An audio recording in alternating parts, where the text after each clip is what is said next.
Inni ma'aka ya masrur. Bismillahirrahmanirrahim. Assalamualaikum warahmatullahi wabarakatuh. Pemirsa MTA dimanapun Anda berada, senang sekali rasanya saya Irfan Hafizur Rahman dapat kembali menjumpai pemirsa dalam program Seruan Khalifah. Yaitu program yang akan mengupas kembali khutbah dan juga pidato yang disampaikan oleh Sayyidina Amirul Mukminin Hadrat Mirza Masroor Ahmad Khalifatul Masih Al-Khamis Ayyadullah Minasil Aziz.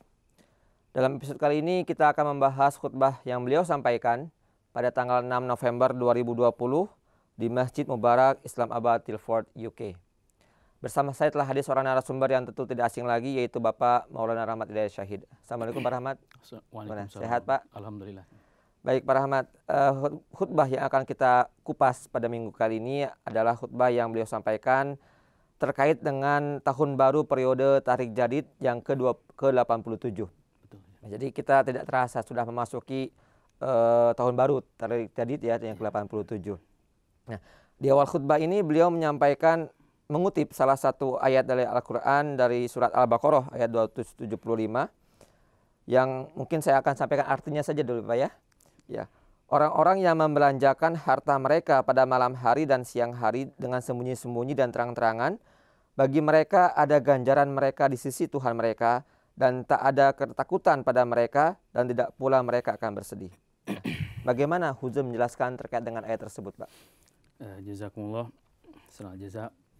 Ya, alhamdulillah ya, pada tahun ini kita sudah sampai ke tahun 87 ya, ke-87 untuk memulai satu program yang sangat-sangat agung, sangat-sangat berberkat, yaitu program Tahrikh Jadid ini. Di mana biasa pada minggu pertama dari atau pada Jumat pertama dari tahun baru program Tahrikh Jadid ini, biasa Huzur menyampaikan khulasah selama satu tahun perjanjian ini berjalan ya. Dan di sini Huzur mengawali khutbahnya seperti tadi Pak Irfan sampaikan itu dengan mengutip Quran surat Al-Baqarah ayat 275. Di sini Huzur menjelaskan bahwa ini merupakan falsafah dari pengorbanan itu sendiri ya. Di mana di dalam ayat ini disampaikan tentang semangat supaya berkorban dan juga tata cara bagaimana sih pengorbanan itu bisa kita lakukan. Nah ini di sini Huzur menyetir ayat A'udzubillahi minasyaitonirrajim. Allazina yunfiquna amwalahum, orang-orang yang membelanjakan harta mereka billaili wan nahari, baik itu di malam hari maupun pada siang hari, sirran wa alaniyatan, baik itu dengan cara sembunyi-sembunyi maupun dengan cara terang-terangan. Falahum ajrum inda rabbihim wala khaufun alaihim wala hum yahzanun. Nah ini bagaimanapun cara yang mereka lakukan di sisi Allah Ta'ala itu akan memiliki nilai yang sangat besar, yang sangat baik. Nah ini dan hasil-hasil daripada harta mereka yang mereka infakkan itu akan mereka peroleh gitu. Nah, mungkin dari khutbah ini nanti kita bisa lihat ya beberapa contoh pengabulan tentang infak ini yang diperoleh oleh beberapa saudara-saudara kita Ahmadi, baik itu yang ada di Indonesia, yang ada di Eropa, yang ada di Afrika, yang ada di benua Amerika, bahkan sampai Amerika Latin ya, yang ada di Afrika juga, di seluruh dunia. Huzur sampaikan di akhir khutbah itu contoh-contoh pengabulan dari infak mereka ini, infak yang mana dalam hal ini adalah berkenaan dengan perjanjian Tahrikh Jadid ini. Yang kita tahu bahwa perjanjian Tahrikh Jadid ini merupakan salah satu pintu gerbang ya, atau salah satu sarana yang dengannya melalui sarana ini kemajuan Islam dan Jamaah Ahmadiyah ini sampai ke pelosok dunia. Nah, ini tergenapinya nubuatan materi tabligh zamin ke kinarong tak pohon caungga itu tergenapinya salah satunya adalah melalui program Tahrikh Jadid ini. Karena dengan program Tahrikh Jadid ini jemaat menjadi memiliki taufik ya untuk mengirimkan para mubaligh yang akan menyampaikan dakwah Islam dan Ahmadiyah ini ke seluruh pelosok dunia. Dan di zaman Hadrat Khalifatul Masih As-Tsani radhiyallahu ta'ala anhu itulah Islam atau tabligh Islam melalui Jamaah Ahmadiyah ini keluar dari negara Hindustan saat itu. Nah ini. Iya Pak. Kembali kepada ayat yang tadi Huzur tilawatkan ya. Jadi kalau kita melihat dari ayat tersebut ada dua cara pengorbanan ya. Ada cara yang dilakukan dengan sembunyi-sembunyi dan juga terang-terangan. Nah, mungkin Bapak bisa jelaskan lebih detail terkait dengan hal tersebut. Jadi di sini Huzur sampaikan bahwa memang ada dua cara tadi sesuai dengan ayat tadi. Nah, ayat ini sebetulnya tidak bertentangan ya dengan bunyi salah satu hadis bahwa tangan kiri itu jangan sampai tahu apa yang diberikan oleh tangan kanan. Artinya mengisyaratkan seolah-olah harus dilakukan hanya dengan satu cara, yaitu harus sembunyi-sembunyi, jangan sampai orang lain tahu. Tetapi seolah-olah hadis ini bertentangan dengan ayat Al-Quran ini. Apakah hadis ini palsu atau bagaimana itu? Nah, ini menarik sekali. Jadi ayat ini menjelaskan tentang dua cara melakukan pengorbanan atau berinfak ya.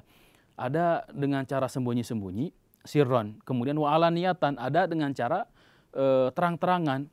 Nah, ini Huzur sampaikan bahwa kedua cara ini bisa dilakukan sesuai dengan kemaslahatan. Maslahatnya gimana sih? Kita melakukan pengorbanan ini, maslahatnya apa nih? Apakah harus perlu dengan sembunyi-sembunyi atau harus dengan terang-terangan? Nah, itu sikon yang akan memberitahukan kepada kita. Tetapi kata Huzur di sini, dan ini adalah yang sangat fundamental sekali, yang merupakan hal yang paling penting dari seluruh yang kita lakukan itu adalah apa? Motivasinya. Di sini Huzur sampaikan bahwa kedua cara ini, baik itu secara sembunyi-sembunyi dan terang-terangan, dua-duanya itu diterima di sisi Allah Ta'ala.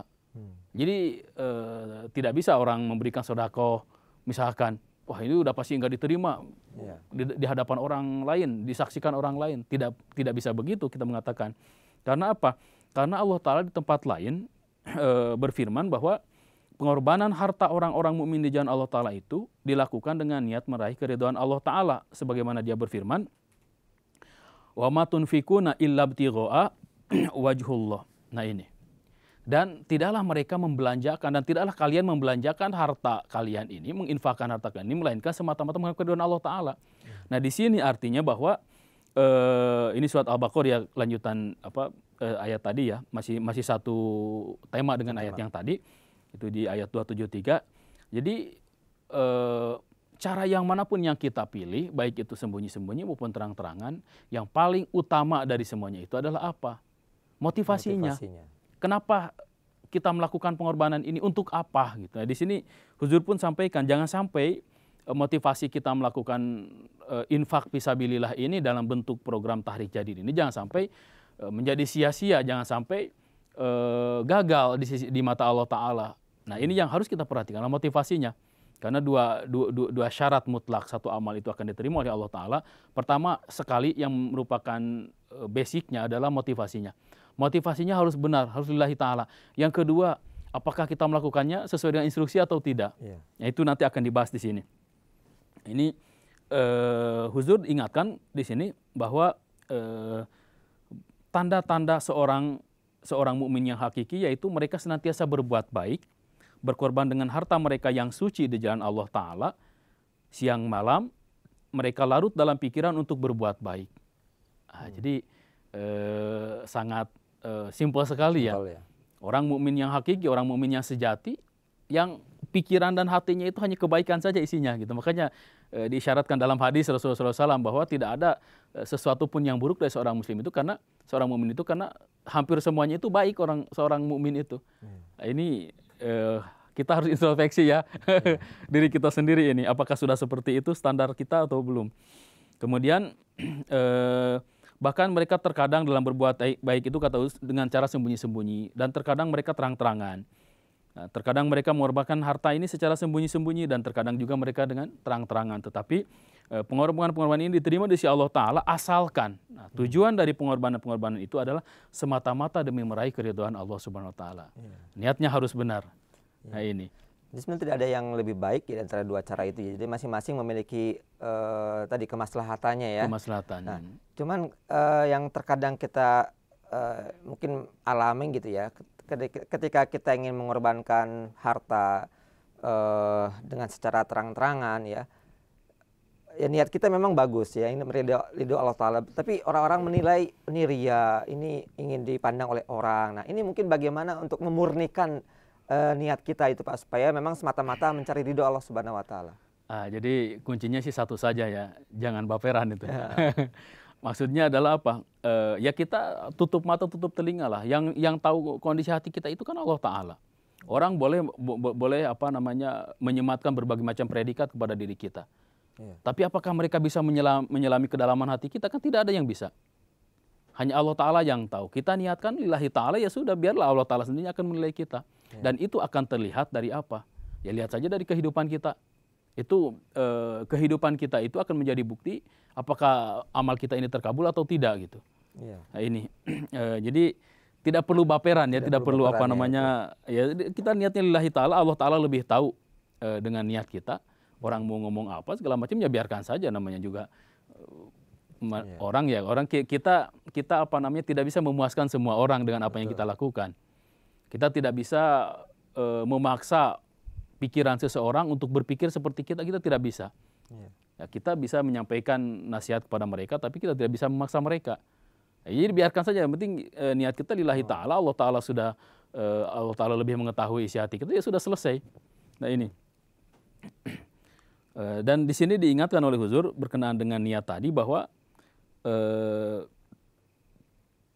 ruh yang harus dimiliki dalam melakukan pengorbanan ini adalah apa? Lillahi ta'ala tadi. Ini ruh pengorbanannya hakiki. Jadi mau mengorbankan apapun yang kita miliki untuk Allah Ta'ala ini, yang paling harus kita perhatikan adalah ruh pengorbanan. Apa ruh pengorbanan itu? Yaitu diniatkan semata-mata lillahi ta'ala. Dan apa namanya Huzur juga di sini mengingatkan kepada kita sekalian, jika pengorbanan yang dilakukan ini adalah dengan tujuan supaya si fulan berkorban sekian, maka saya harus lebih dari itu, misalkan. Karena ada motivasi berlomba-lomba, wah masa nih misalkan Pak Irfan kok sekian, saya sekian misalkan. Wah ini saya harus lebih banyak. Nah kalau masih ada niat seperti itu, artinya niatnya itu belum murni. Jadi ya mau berapapun jumlahnya, jangan motivasinya itu karena ingin lebih daripada orang lain. Kan ada fastabiqul khairat.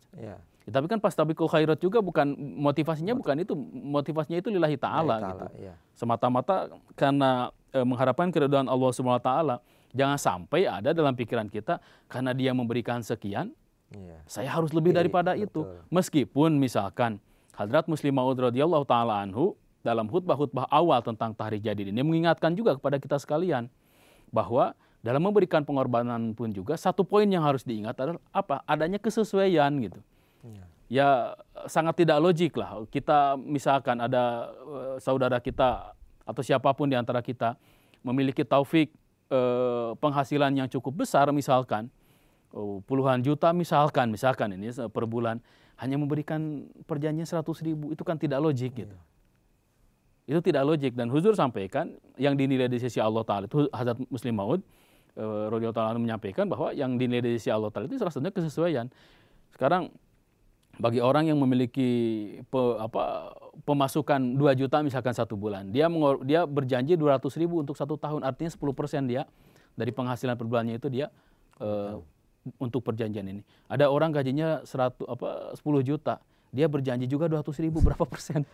Jomplang ini yang tidak. Nah ini yang dinilai di sisi Allah Ta'ala itu kesesuaian itu gitu. Mungkin dia gajinya tidak seberapa, hanya 200.000. Ini 500.000 dari 10 juta. Nah ini kan di mata Allah Ta'ala tentu saja lebih apa namanya akan lebih besar nilainya itu orang yang mengorbankan 200.000 dari 2 juta. Nah ini sehingga Huzur pun mengingatkan, tetapi kata Huzur di sini dalam khutbah ini sampaikan, jangan sampai motivasinya adalah wah karena si fulan ini memberikan sekian, saya harus lebih daripada itu. Jangan sampai motivasinya seperti itu. Tetap saja kemurnian niat itu harus tetap dijaga. Karena itulah yang akan dihargai oleh Allah SWT, sehingga tadi 2 pahala yang dijanjikan di akhir ayat tadi, falahum ajrum inda rabbihim, dan juga walahum yazanun, itu akan mereka peroleh. Nah, ini. Memang sering kita temukan seperti itu ya Pak, kasus-kasus seperti itu ketika di cabang atau di tengah-tengah kita ada orang yang terang-terangan mengorbankan harta memang semata-mata ingin mendapatkan pengaruh gitu ya, ingin dipandang oleh anggota lainnya bahwa si fulan ini adalah seorang anggota yang sangat bagus dalam pengorbanannya, sehingga nanti akan mendapatkan istilahnya jabatan atau penghormatan khusus ya. Itu sebenarnya tidak boleh sebenarnya kayak gitu ya.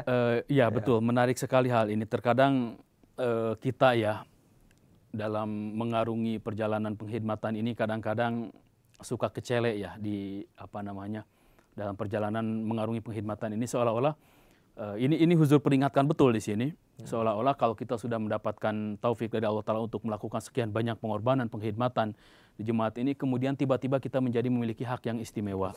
Ini artinya kalau masih ada hal semacam itu dalam pikiran kita, artinya amal-amal kita, pengorbanan kita, penghidmatan selama ini itu tidak diterima. Karena tadi, kalau orang itu betul-betul niatnya itu lillahi ta'ala, apapun yang dia korbankan itu niatnya lillahi ta'ala, sebagai timbal baliknya itu adalah apa? Dia akan semakin rendah hati.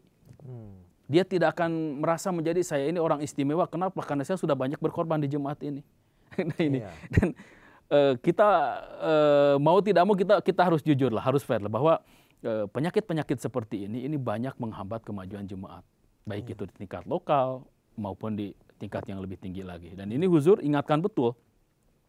Memang betul kata Huzur di sini, misalkan ketika kita melakukan penghormatan di jemaat ini, Allah Ta'ala akan memberikan kehormatan kepada orang tersebut.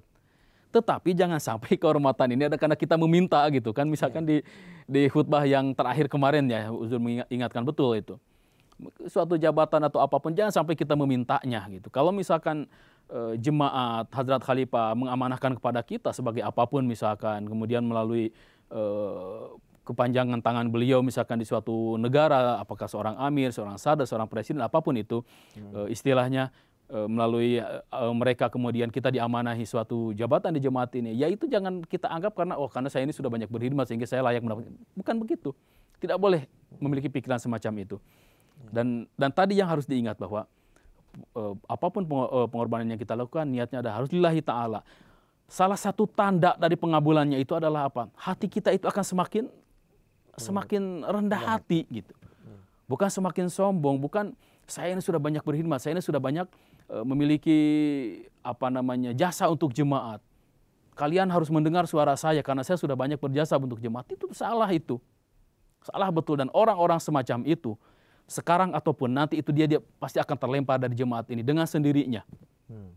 Karena apa? Ya tadi, karena dia masih membawa keinginan-keinginan pribadinya, padahal jemaat tidak seperti itu. Dan ini yang Hadrat seorang wali itu ya, itulah orang-orang yang tertipu. Orang-orang yang tertipu dengan amal-amalnya. Dia merasa sudah beramal tapi ternyata tidak diterima amalnya itu. Dan nanti di akhirat seperti dalam hadis diisyarakan, itu si amal itu akan dilemparkan ke muka orang tersebut. Ya, ini hanya satu bahasa kiasan ya. Artinya Allah Ta'ala tidak akan menerima amal-amal yang rusak seperti itu, yang motivasinya salah seperti itu. Ya, sangat menarik. Jadi semakin kita meningkat dalam hal pengorbanan harta terutama ya, ataupun dalam hal penghormatan, kita justru harus semakin rendah hati ya sebagai hasil dari pengorbanan harta tersebut, Pak ya. Bukannya kita malah justru semakin sombong, semakin merasa saya adalah seorang yang penting, terhormat ya. Terhormat, harus dihormati. Ya. Kalau tidak dihormati saya marah. Bukan itu Pak ya, justru malah semakin rendah hati ya. Ya. Di sini secara ini ya saya bacakan ya kutipan sabda beliau di khutbah ini.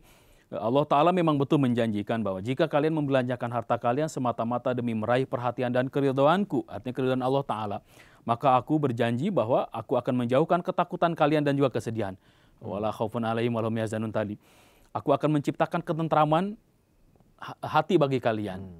Kemudian aku akan menganugerahkan ketenangan pada kalian dan merangkul kalian dalam pangkuanku. Itu penjelasan dari akhir ayat tadi ya. Itu wala khaufun alaihim wa lahum yahzanun itu. Jadi mereka akan mendapatkan ketenangan. Saya punya ide yang baik nih, disampaikan, ketika idenya tidak diterima, kemudian hatinya gelisah segala macam. Ya, mungkin kalau salah satu senior kita mengatakan ya apakah itu kan. Nah, ini hal semacam itu sangat keliru sekali. Jadi ya semuanya lillahi ta'ala, nanti Allah Ta'ala sendiri yang akan menjadikan situasi dan kondisi yang baik itu. Ya, menarik sekali Pak Rahmat apa yang disampaikan. Kemudian di khutbah ini juga Huzur menyampaikan terkait dengan sabda Hadrat Masih Maud alaihissalam ya. Terkait beliau bersabda bahwa Allah Ta'ala berfirman dalam Al-Quran, janganlah kalian menyembunyikan seluruh amal kalian. Bahkan sesuai dengan kemaslahatan lakukanlah sebagian amal baik secara sembunyi-sembunyi ketika kalian menganggap menyembunyikannya lebih baik untuk diri kalian. Dan lakukanlah sebagian amal terang-terangan ketika kalian menganggap dengan menceritakannya terdapat kebaikan untuk orang lain. Dengan melakukan ini, kalian mendapat 2 ganjaran, dan orang-orang yang lemah melakukan kebaikan itu karena mengikuti kalian. Jadi memang disarankan juga bahwa kita harus tahu kondisinya ya, risikonya, kapan kita melakukan amal itu secara terang-terangan dan juga kapan cara sembunyi-sembunyi. Betul. Mungkin Bapak bisa jelaskan lebih lanjut. Nah ini kaitannya misalkan dengan hadis yang tadi, penjelasan hadis yang tadi sempat saya singgung juga di awal, bahwa suatu ketika Rasulullah bersabda bahwa ketika kita menginfakkan sesuatu, memberikan sesuatu atau menyedekahkan sesuatu, jangan sampai tangan kiri ini tahu apa yang diberikan tangan kanan. Nah ini hadis ini kontekstual, artinya bahwa itu tidak bisa diterapkan untuk segala kondisi. Dan tujuan Rasulullah bersabda seperti itu asbabul wurudnya, karena orang yang memberikan pahala ini senang dipuji misalkan, senang mendapatkan pujian, senang mendapatkan kalau namanya disebut-sebut, dia senang sehingga melakukan hal semacam itu. Nah ini untuk menyembuhkan penyakit rohani, riya, sum'ah, ta'ajub, takabur dan sebagainya itu, ya dia harus melatih dirinya itu dengan memberikan tanpa ada orang yang mengetahui. Ya, mungkin bukan gaya-gaya Robin Hood lah ya, tapi Robin Hood kan caranya salah ya.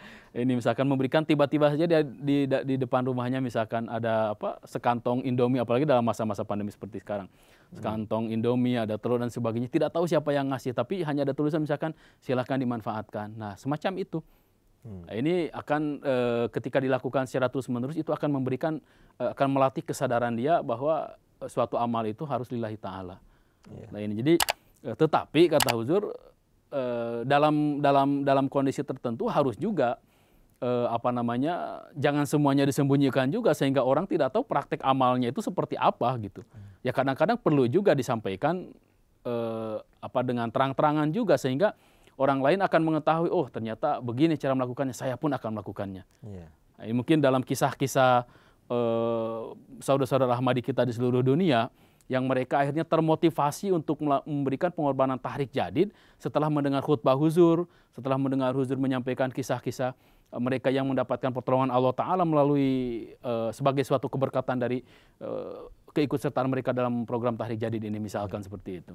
Ya karena memang kita tergerak itu bukan hanya karena ada nasihat, ada ucapan segala macam, tapi juga kita tergerak karena ada contoh ya. Betul. Contoh yang diperlihatkan oleh orang-orang yang sudah berkorban. Betul. Ini yang memotivasi kita ya. Dan mau Huzur sampaikan seperti itu. Kadang-kadang katanya orang itu ketika mendengar ceramah terus gitu kan, harus begini.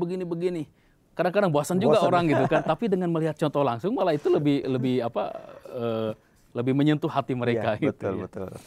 Baik Pak Rahmat, tidak terasa kita sudah di penghujung acara kita ya di episode kali ini. Tapi sebelum saya akan tutup, saya akan membacakan sedikit terkait dengan perolehan ya tahrik jadid di tahun yang ke-86 berarti ya. 86.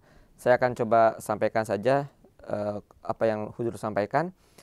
Saya akan sampaikan sedikit berkenaan dengan keseluruhan rincian pengorbanan tahrik jadid sebagaimana yang biasa disampaikan bersamaan dengan pengumuman tahrik jadid. Dengan karunia Allah Ta'ala, tahun tahrik jadid yang ke-86 telah berakhir pada tanggal 31 Oktober dan telah dimulai tahrik jadid yang ke-87. Dengan karunia Allah Ta'ala, tahun ini Jemaat Ahmadiyah seluruh dunia mendapatkan taufik untuk mempersembahkan pengorbanan tahrik jadid sebesar 14.500 pound sterling. Atau kalau kita rupiahkan 500.000 ya? 500.000 ya. Iya, 14.500.000 ya. Atau mungkin sekitar 272 miliar ya. Penerimaan ini mengalami peningkatan sebesar 882.000 pound sterling dibandingkan dengan tahun lalu. Atau sekitar 1,7 miliar ya. Mungkin Bapak sedikit bisa sampaikan terkait dengan pencapaian ini. Memang tadi ya, dengan motivasi yang disampaikan secara terus-menerus supaya mereka ikut berkontribusi dalam program tahrik jadid ini, karena tujuannya itu adalah satu, itu untuk tabligh Islam ke seluruh dunia. Dan kita misalkan para mubalik, para pengurus pun memberikan motivasi terus ke saudara-saudara kita sehingga meningkat, baik itu dari sisi jumlah pengorbanannya, uangnya ataupun nominalnya ya, ataupun dari keikutsertaannya. Ini jadi sangat luar biasa sekali, dan ini juga menjadi salah satu tanda bahwa melalui jemaat inilah kemajuan Islam itu insya Allah akan dicapai. Oke, baik. Jazakallah Pak Rahmat atas penjelasannya. Baiklah pemirsa MTA dimanapun Anda berada, demikianlah pembahasan kami terkait dengan khutbah yang Huzur sampaikan terkait dengan perjanjian Tahrik Jadid yang ke-87. Akhir kata, saya dan juga kru yang bertugas mohon undur diri. Wabillahi taufiq wal hidayah. Wassalamualaikum warahmatullahi wabarakatuh.